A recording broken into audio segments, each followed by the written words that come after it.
The phone wouldn't stop vibrating. 47 missed calls on Monday, 63 by Wednesday. By Friday morning, the number hit 103. Every buzz sent a small wave of satisfaction through my chest as I sat in my new apartment, coffee in hand, watching my old company's infrastructure crumble from the outside. 5 days earlier, I'd walked out of Vanguard Systems with nothing but a box of personal belongings and a smile that confused everyone who saw it. My manager, Julian Thorne, had just announced that the senior systems architect promotion, the one I'd been working toward for 3 years, was going to someone else. Not just anyone, Silas Reed, the office favorite who couldn't debug his way out of a paper bag but could charm his way into any room. I'd congratulated Silas with genuine warmth in my voice, shook his hand, smiled at Julian. Then I'd gone to my desk, quietly disabled the automated scripts I'd written that kept our servers running smoothly, documented absolutely nothing in my final reports, and tendered my resignation effective immediately. Nobody saw it coming. Nobody understood what they'd just lost. Before the full story unfolds, there's something worth mentioning. This channel is on a journey to reach 5,000 subscribers, people who appreciate stories about standing up for your worth without burning bridges or losing your integrity. If that resonates with you, the subscribe button is right there. No pressure, just an invitation to be part of a community that values self-respect as much as success. My name is Elias Vance. Most people called me Elias. At 58 years old, I'd spent the last 6 years at Vanguard Systems, climbing from a junior developer to the lead systems architect who basically held the entire back-end infrastructure together with custom code and midnight oil. My parents ran a small hardware store in Ohio, the kind where they knew every customer by name and extended credit to families going through hard times. I grew up watching my father fix Mrs. Henderson's lawnmower for free because her husband had just passed, and my mother slip extra batteries into bags for families who couldn't quite afford them. They never made much money, but they made a difference. That upbringing gave me something most people in tech seem to lack: the ability to see people as humans first and resources second. I understood struggle. I understood what it meant to work twice as hard for half the recognition, and I understood exactly when someone was taking advantage of my good nature. Julian Thorne was taking advantage, and he'd finally pushed too far. The morning Julian announced Silas's promotion started like any other Tuesday. I arrived at the office at 7:30, a full hour before most of the team, to check on the server loads and make sure the overnight batch processes had completed successfully. They had, of course. They always did when I was watching over them. Vanguard Systems was a mid-sized software company that provided customer relationship management solutions to about 800 enterprise clients. Our platform wasn't flashy, but it was reliable. Hospitals used it. Banks used it. City governments used it. Downtime wasn't just an inconvenience. It could mean real consequences for real people. That reliability was largely my doing, though you'd never know it from the org chart or the company newsletters. I designed the current architecture 3 years ago, when the old system started buckling under increased load. I'd written the monitoring tools that caught problems before they became disasters. I'd created the automated recovery scripts that could bring services back online in minutes instead of hours. I trained every new developer who joined the team on best practices and code review standards. My annual reviews were always exceptional. Julian told me repeatedly that I was invaluable and the backbone of the technical team. But when promotion time came around, there was always a reason to wait. Next quarter, next fiscal year, when the big project wrapped up, when the budget was clearer, 3 years of next time. Then Silas Reed joined the company 18 months ago. Silas was, objectively speaking, a decent mid-level developer. He could write functional code. He understood the basics of our stack. He didn't create disasters, but he wasn't exceptional. He wasn't someone who saw 3 steps ahead or who could diagnose a production issue by instinct. What Silas excelled at was visibility. He volunteered for every committee. He spoke up in every meeting, even when he didn't have much to say. He played golf with Julian on Saturdays. He remembered everyone's birthdays. He brought donuts on Fridays. I didn't resent him for that. Office politics was a skill like any other, and Silas had mastered it. What I resented was the assumption that visibility equaled competence and charm equaled capability. 6 months ago, Julian created the senior systems architect position. He pulled me aside after the announcement and said, "Elias, this role has your name written all over it. Get me a roadmap for the Q3 infrastructure upgrade and we'll make it official." I'd spent the next 4 months designing a complete overhaul of our deployment pipeline. Containerization, orchestration, clears throat, zero downtime deployments. I'd prototyped the entire system on my own time, documented every decision, created training materials for the team, and presented an implementation plan that would save the company roughly $300,000 annually in operational costs. Julian loved it. The CTO loved it. The presentation to the executive team went flawlessly. "This is exactly the kind of strategic thinking we need in a senior architect," Julian had said afterward, shaking my hand. "Let me formalize everything with HR. Should have the announcement by end of month." That was 6 weeks ago. This Tuesday morning, Julian called an all-hands team meeting at 9:00. Unusual but not unprecedented. I grabbed my coffee and joined the 23 other members of the engineering team in the large conference room. Julian stood at the front, practically vibrating with enthusiasm. "Team, I have some exciting news to share," he began. "As you know, we created a senior system architect position to help lead our technical strategy into the future. After careful consideration, I'm thrilled to announce that Silas Reed will be stepping into that role." The words hit me like cold water. Silas looked genuinely surprised. Either he was an excellent actor or he genuinely hadn't known. He stood up to light applause, shook Julian's hand, and made a short speech about how honored he was and how much he looked forward to collaborating with everyone. I clapped along with everyone else. I kept my expression pleasant and interested. Inside, something crystallized into absolute clarity. After the meeting dispersed, Julian caught my elbow. "Elias, got a minute?" We stepped into his office. He closed the door and gestured for me to sit.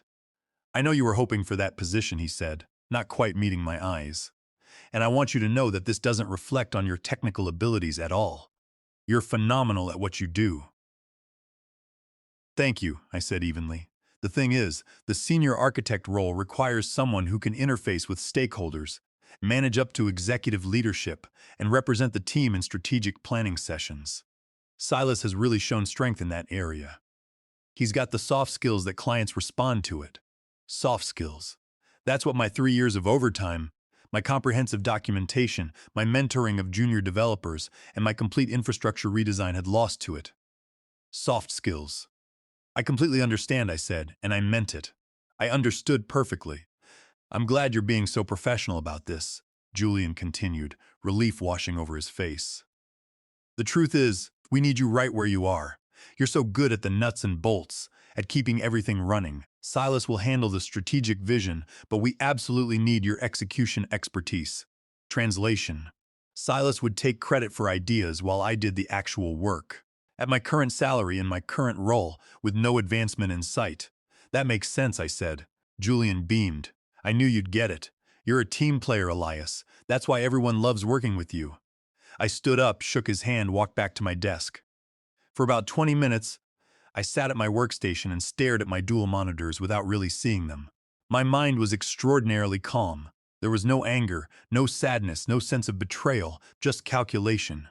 I pulled up my bank account. I'd been saving aggressively for years, living well below my means. Between savings and investments, I had roughly 14 months of expenses covered. More if I was frugal. I checked my email. 3 recruiters had contacted me in the past month alone. My LinkedIn profile, which I barely maintained, still got regular interest. The market for someone with my skills was exceptionally strong. I opened a text file and began to catalog exactly what I did at Vanguard Systems that nobody else could do. The list grew quickly. The monitoring scripts that caught database deadlocks before they cascaded into full outages. The load balancing algorithms that distributed traffic during peak hours. The automated failover systems that switched to backup databases when primary ones hiccuped. The caching layer that kept response times under 200 milliseconds. The data reconciliation jobs that ran nightly to catch synchronization errors. None of this was in my official job description. I'd built all of it on my own initiative because I saw problems and fixed them. Most of it wasn't even documented beyond my personal notes. The code was commented, sure, but understanding why I'd made specific architectural decisions required context that existed primarily in my head. Silas didn't know any of this existed. Julian vaguely knew I'd automated some stuff, but had no idea of the scope. The rest of the team benefited from the stability without knowing what created it. If I left, how long would it take for everything to fall apart?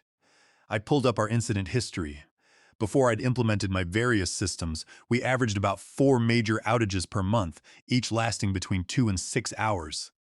Client complaints had been constant. The previous lead architect had quit in frustration. In the 3 years since I'd taken over, we'd had exactly 2 outages, both related to third-party service failures completely outside our control, and both resolved within 40 minutes. Nobody noticed when things worked perfectly. That was the curse of good infrastructure engineering. I made my decision. Opening a fresh document, I wrote a simple resignation letter. Professional, courteous, effective immediately, with 2 weeks' salary forfeited to accommodate the lack of notice. I cited pursuing other opportunities and thanked everyone for the experience. Then I systematically began to undo my safety nets. The monitoring scripts were the first to go. I didn't delete them. That would be sabotage and potentially illegal. I simply disabled them. I also made sure to remind them that under Title 17 of the United States Code Section 106, my independent intellectual property remained mine, and any unauthorized use of my load balancer code was a direct copyright infringement. Changed the cron jobs to not execute. The code remained in the repository, but it would no longer actively run. Anyone looking at the server logs would see the scheduled tasks simply stopped. The automated recovery scripts got the same treatment. Disabled, not deleted. The load balancing tweaks I'd made were coded directly into configuration files. I reverted those files to the default settings. Again, nothing deleted, just returned to how they'd been when I'd arrived. The documentation I'd created for my infrastructure redesign, the one Julian had praised so highly, I'd written on my personal laptop on my own time. It had never been officially submitted to the company repository. I moved it to an encrypted archive and removed it from my cloud drives. I went through every major system I'd improved and quietly removed my fingerprints. It took about 3 hours. Nobody interrupted me. Everyone assumed I was just doing my usual work. By 1:00 in the afternoon, Vanguard Systems infrastructure was back to the state it had been in 3 years ago. Functional, but fragile. Capable, but without any safety margins. It would work fine under normal conditions. But the moment anything unusual happened, a traffic spike, a database hiccup, a network glitch, there would be no automated systems to catch it. They'd have to fix problems manually if they could figure out what the problems were. I printed my resignation letter, signed it, and walked to Julian's office. He was on a call but waved me in. I waited silently until he finished. "What's up, Elias?" I handed him the letter. His eyes scanned it quickly, and his expression morphed from confusion to concern to something approaching panic. "Effective immediately?" "Elias, what's going on? Is this about the promotion?" "Because we can talk about a raise, a title bump, maybe a lead architect position." "I appreciate that," I said calmly, "but I've made my decision. I'll pack up my desk and be out within the hour. You can't just leave with no notice. What about the infrastructure? What about the Q3 deployment project?" "The infrastructure is documented in the company repositories. Any competent engineer can maintain it. As for the Q3 project, I'm sure that Damien will have excellent ideas for moving forward. That's why you promoted him, isn't it? His strategic vision?" Julian's face went red. "Elias, be reasonable. We need transition time. At least give us the 2 weeks standard notice." "I'm forfeiting the salary for those 2 weeks. According to my employment contract, that's acceptable for immediate resignation. HR confirmed it when I checked this morning." I had indeed called HR before disabling anything, just to make sure I was legally covered. "This is incredibly unprofessional," Julian said, his voice hardening. "After everything this company has done for you." That almost made me laugh. Almost. I've given this company 6 years of exceptional work. I'm leaving professionally and legally. My resignation is effective as of now. I turned and walked out before he could respond. Packing my desk took 30 minutes. I didn't have much, a few photos, some personal books on programming, a coffee mug my parents had given me, a small succulent plant that had survived on my desk for 4 years. A few coworkers stopped by, surprised by the sudden departure. I told everyone the same thing. I'd been presented with an opportunity I couldn't pass up, and I wished them all the best. Damien approached as I was sealing my box. "Hey, Elias, I just heard. I want you to know I didn't ask for the promotion. I didn't know you were up for it." 2. I believed him. Damien wasn't malicious, just oblivious to his own privilege. "Congratulations on the new role," I said genuinely. "I hope it goes well for you. Is there any way I could convince you to stay? Or at least to grab coffee sometime in the next couple weeks? I'd love to pick your brain about the infrastructure. Julian mentioned you'd done a lot of custom work." "I'm sure you'll figure it out," I said. "All the code is in the repository. Good luck, Silas." I walked out at 2:15 on Tuesday afternoon. Several people looked confused, a few looked concerned. Julian watched from his office window, his phone already pressed to his ear, probably calling HR or his own manager. The sun was bright outside. The parking lot was half empty, as it always was in the middle of a workday. I loaded my box into my car, sat in the driver's seat, and took a deep breath. Then I turned on the ignition and drove away. The first call came Wednesday morning. "Julian." I let it go to voicemail. "Elias, it's Julian. Look, I think we got off on the wrong foot yesterday. Can we talk? Call me back." I deleted the message. 3 more calls from Julian came throughout Wednesday. 2 from the HR director, Eleanor. 1 from the CTO, Oliver Stanton, which was unusual. Oliver barely knew who I was, despite the fact that I'd kept his entire technical operation running smoothly. I didn't return any of them. Wednesday evening, I treated myself to a nice dinner at an Italian restaurant I'd always wanted to try, but never had time for it. I ordered wine, I savored every bite. I went home and slept for 9 hours straight, the best sleep I'd had in months. Thursday, the calls increased. Julian called 6 times, Eleanor called 4 times. Oliver called twice. Then a number I didn't recognize, probably someone else from the company, calling from a personal phone. I blocked nothing, I just didn't answer. Thursday afternoon, I went to a coffee shop and updated my resume. I sent it to the 3 recruiters who'd contacted me most recently, along with a note that I was immediately available. All 3 responded within 2 hours. One already had 2 companies that wanted to interview me. Thursday evening, Silas texted me. We'd never texted before, but I'd given him my number once for an on-call rotation. "Hey, Elias. Really hope you're doing okay. Would love to buy you coffee and chat about the systems when you have time. No pressure." I didn't respond. Friday morning, I woke up to 47 notifications, missed calls, voicemails, text messages, even a LinkedIn message from Oliver. I made coffee, scrambled some eggs, and sat down to actually listen to a few of the voicemails.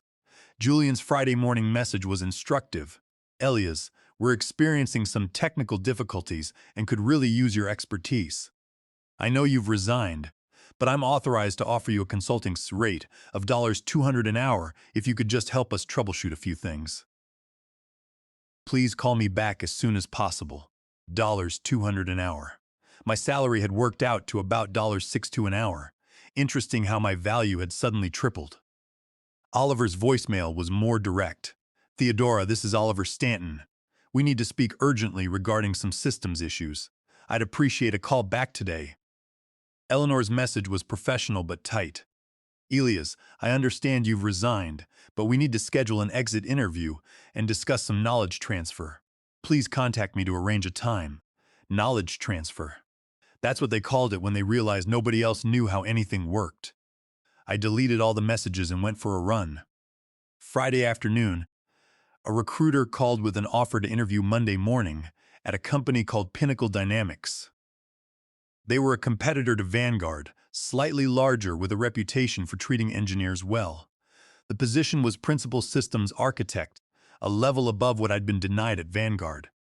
The salary range started at 40% higher than what I'd been making. I scheduled the interview for Monday at 10:00. Friday evening, as I was making dinner, my phone buzzed with a call from my old desk number at Vanguard. Someone was calling from my former workstation. That meant someone was sitting at my desk, probably going through my files, trying to figure out what I'd been working on. I let it ring. A text came through from Julian. Elias, please, we have clients down. People are being affected. I know you care about doing the right thing. Help us out here and we can discuss whatever you want. Name your terms. That message told me everything. Multiple clients were experiencing outages. The automated systems I'd built weren't catching the problems. The team didn't know how to fix issues that my scripts had been resolving invisibly for years. I did care about doing the right thing. That's why I'd built all those systems in the first place. Not for recognition or promotions, but because hospitals and banks and city services depended on the platform being reliable. But I'd also done the right thing by myself. I'd given Vanguard 6 years of loyalty and excellence. They'd responded by passing me over for someone less qualified because he was better at golf. The systems failing weren't failing because I'd sabotaged anything. They were failing because the infrastructure had always been fragile, and I'd been the one masking that fragility. Now the mask was off and they were seeing the real state of things. I didn't respond to Julian's text. Instead, I poured myself a glass of wine and settled onto my couch with a book I'd been meaning to read for 6 months. The phone continued to buzz periodically throughout the evening. By the time I went to bed Friday night, I had 103 missed calls. Saturday morning was quiet. No calls before 9:00 AITM, which suggested everyone had finally gone home Friday night and gotten some sleep. The outages had probably been resolved manually, painfully, but resolved. Around 10:00, my phone rang. Not Julian this time, Oliver Stanton, I answered. Theodora, thank you for picking up. His voice was carefully controlled, but I could hear the stress underneath. Good morning, Oliver. I'll cut to the chase. We had multiple service outages yesterday affecting 17 clients. Some of those clients are extremely unhappy. We've spent the past 18 hours manually resolving issues that apparently were being automatically handled before. I see. I'm told you built those automated systems. I built several tools to improve reliability, yes. Those tools are no longer functioning. I disabled my personal automation scripts when I resigned. The core systems are all still operational. They're in the same state they were when I joined the company. A pause. The same state they were when we were having 4 outages a month. I wouldn't know about that before my time. Another pause, longer this time. Theodora, I'll be frank. I didn't know the extent of what you were doing. That's my failure as a CTO. Julian assured me he had the technical operations under control, and I trusted that. I didn't look closely enough at who was actually making things work. That was probably the closest I'd ever get to an apology from executive leadership. I appreciate you saying that. We'd like to bring you back, not in your old role. The senior systems architect position that went to Silas, we'd like to offer that to you instead with an immediate start farts. We'll also increase the salary by 30% and include a signing bonus to compensate for this situation. 30%. The promotion I'd been chasing for 3 years finally offered now that they were desperate. I have an interview Monday for a principal architect role elsewhere, I said. Principal architect, we could create that position. 40% salary increase. You'd be Silas Sr. reporting directly to me instead of to Julian. 40% reporting to the CTO a week ago. That would have been a dream offer. What happens to Julian? I asked. That's an internal personnel matter, but I can tell you that his judgment is being reviewed. And Silas? Silas is in over his head. He's admitted as much. He'd likely move to a project management role where his communication skills would be better utilized. So, Silas would land on his feet. Julian would probably get a slap on the wrist, but keep his job, and I would come back to clean up the mess. This time with a better title and more money. I need to think about it, I said. I understand, but Theodora, I need an answer by Monday morning. We have clients threatening to leave. We need stability, and apparently you're the only one who knows how to provide it. There it was, the leverage. The admission that I hadn't just been a good employee, I'd been an essential one. I'll let you know Monday, I said and ended the call. I spent Saturday afternoon making a list. Not a pros and cons list, I already knew what made logical sense. Instead, I listed every time I'd been overlooked, undervalued, or taken for granted at Vanguard. The time I'd worked through Christmas break to resolve a critical security vulnerability, while Julian was in Cabo and didn't even get a thank you. The time I'd trained a new hire who was then promoted above me within a year because he was leadership material. The time my suggestion in a meeting was ignored, then praised when Silas repeated it verbatim 10 minutes later. The time Julian told me I should smile more in meetings if I wanted to be taken seriously by executives. The time I was excluded from a team dinner because they assumed I'd be busy when every male engineer on the team was invited. Small cuts. Death by 1,000 paper cuts. None of it actionable. None of it dramatic enough to complain about it. But cumulatively, it painted a picture of a workplace that would never truly value me, no matter what title they offered. Sunday, I drove to my parents' house for dinner. My mom made pot roast. My dad asked how work was going, and I told them I'd quit. Good, my dad said immediately. That place never appreciated you. My mom nodded. You've been looking tired for years. Honey, what's next? I explained about the interview Monday and about Oliver's offer. What do you want to do? My mom asked. That was the question, wasn't it? The practical answer was to take Vanguard's offer. Principal architect, 40% raise reporting to the CTOs. It was vindication. It was everything I'd been working toward. But I remembered something my father had told me when I was 16, working my first job at a local grocery store where the manager kept scheduling me during times I'd explicitly said I wasn't available. Elias, he'd said, there's a difference between being needed and being valued. People will always need someone competent and reliable, but if they don't value you until you're walking out the door, they don't really value you at all. They just don't want to be inconvenienced. Vanguard needed me. That was obvious. But did they value me, or did they just not want the inconvenience of having to fix their own infrastructure? I think I want to see what else is out there, I said. My dad smiled. That's my girl. Monday morning, I put on my best interview outfit and drove to Pinnacle Dynamics. The office was modern, bright, with an open floor plan that somehow didn't feel chaotic.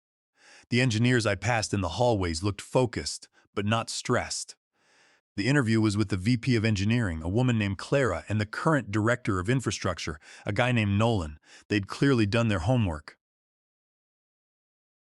We've been trying to recruit someone of your caliber for 6 months, Clara said after introductions. Your work at Vanguard is well known in the industry. The reliability metrics improved dramatically during your tenure. Thank you, I said, surprised. I didn't think anyone outside the company tracked that. We checked, Nolan added with a smile. Publicly available uptime data. You took them from 94% availability to 99.7%. That's exceptional for a platform that complex. The interview lasted 2 hours. We talked about architecture philosophy, about building resilient systems, about technical debt and how to manage it. We discussed their current challenges, scaling to meet growing demand, modernizing legacy components, improving deployment frequency. It felt like talking to peers who understood the work, not people who saw engineering as a mysterious black box, but people who'd been in the trenches themselves. I'll be honest, Clara said toward the end. We heard through the grapevine that you left Vanguard last week. We moved up this interview because we didn't want to miss the opportunity. We're prepared to make an offer today if there's mutual interest. I'm definitely interested, I said. Nolan and Clara exchanged a glance. Principal systems architect, as discussed. The salary is $190,000 base plus a 20% annual bonus target plus equity. 4 weeks PTO, full remote option 2 days a week. We'd want you to start in 2 weeks if possible. $190,000. That was 58% more than I'd been making at Vanguard. The equity alone was probably worth more than the signing bonus Oliver had vaguely mentioned. I do have another offer on the table, I said carefully. From my previous employer, they've asked me to return in a senior role. Clara nodded. That's not surprising. Can I ask what's making you hesitate about returning? I chose my words carefully. I'm not sure the culture there is one where I can grow long-term. Culture matters, Nolan said. For what it's worth, our retention rate for senior engineers is over 90%. People tend to stay because they feel valued, not just needed. Valued, not just needed. My father's words echoed. Could I have until end of day to decide? I asked. Absolutely, Clara said. Take the time you need it. I sat in my car in Pinnacle's parking lot and called Oliver Stanton. Theodora, he answered immediately. Have you made a decision? I have. I appreciate the offer, but I'm going to decline. Silence. May I ask why? We're offering you everything you asked for, everything you've earned. You're offering it now because you have to, not because you want to it. There's a difference. That's not entirely fair. I genuinely didn't understand your contributions until this crisis. Now I do. I believe you, I said, but I've also realized that I don't want to work somewhere that only recognizes my contributions during a crisis. I want to work somewhere that sees my value consistently. Another pause. We could work on the culture issues. With you in a leadership position, you could help drive that change. It was a reasonable argument, but I was tired of reasonable arguments that put the burden of fixing broken systems on the people most hurt by them. I appreciate that, Oliver, but I've made my decision. I do have one request, though. Name it. My automation scripts are disabled, not deleted. They're in the repository in a directory called Theo Vance Automation. The documentation is minimal, but any decent engineer can figure them out with some time. You have my permission to use them, modify them, whatever you need it. I heard him exhale. That's generous, thank you. I didn't build those tools for recognition. I built them because the platform serves important clients who need reliability. I don't want hospitals or city services to suffer because of office politics. For what it's worth, Theodora, I'm sorry. You deserve better from us. I agreed, but I'm finding better now. Good luck, Oliver. I ended the call and immediately dialed Pinnacle Dynamics. Clara, it's Elias Vance. If the offer still stands, I'd like to accept. I could hear the smile in her voice. It absolutely stands. Welcome to Pinnacle, Elias. I think you're going to do great things here. The paperwork was finalized by Wednesday. I negotiated a start date 3 weeks out. I wanted some actual time off between jobs to decompress and reset. The calls from Vanguard finally stopped after I sent a brief email to Oliver, Julian, and Eleanor confirming that I wouldn't be returning and that the automation documentation was available in the repository. Julian sent a terse reply, received. Eleanor sent a professional note about exit paperwork and final paycheck details. Oliver sent something different. Thank you for the documentation and for your years of service. I mean it when I say we failed to recognize what we had. I hope your next role appreciates you the way we should have. If you ever need a reference, don't hesitate to reach out. It was a small gesture, but it meant something. Damien sent a text. Heard you're not coming back. Totally understand. I'm actually moving to a PM role. Turns out I'm way better at managing people than systems. Thanks for being cool about everything. You're going to kill it wherever you end up. I replied to that one. Thanks, Silas. Good luck with the PM role. I think you'll be great at it. And I meant it. Silas wasn't the villain in this story. He was just a person who'd been given an opportunity he wasn't qualified for by a manager who valued the wrong things. The system was broken, not the individuals caught in it. Well, Julian was kind of a villain, but even Julian was more incompetent than malicious. The 3 weeks between jobs were revelatory. I'd forgotten what it felt like to wake up, without immediately checking my phone for overnight alerts. I'd forgotten what it felt like to read a book in the middle of a Tuesday afternoon.